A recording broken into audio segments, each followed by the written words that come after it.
A bloke woke up in the dead of night just fancying a cheeky glass of water. When he suddenly heard some bird bawling for help outside, nosy as ever, he shuffled to the window and lo and behold, witnessed someone getting bumped off. He legged it for his phone to ring the old bill.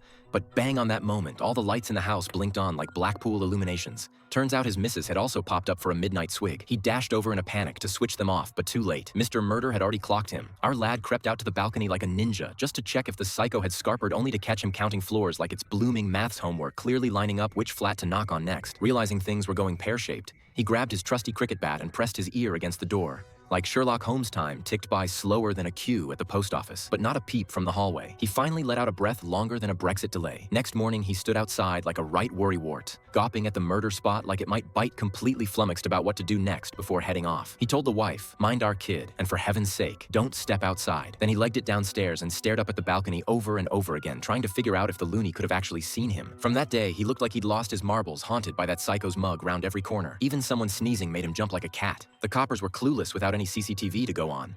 Couldn't even draw a stick figure of the bloke, so they resorted to grilling every neighbor.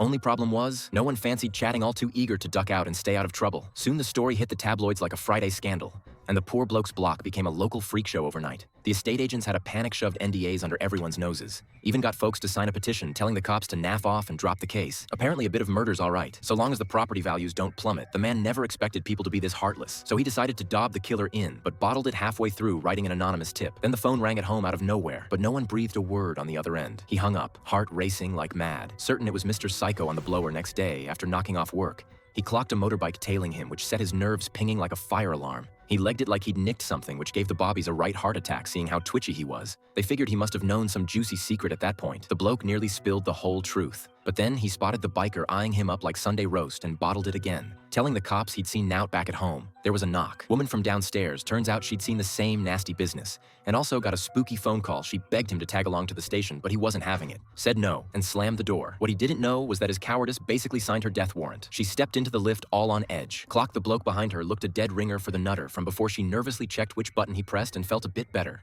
seeing it was just for the ground floor. Then her floor pinged, and she strolled out trying to act all casual. Saw he didn't follow and gave a little sigh, but just as she fumbled with her keys, he came charging from behind like a man possessed.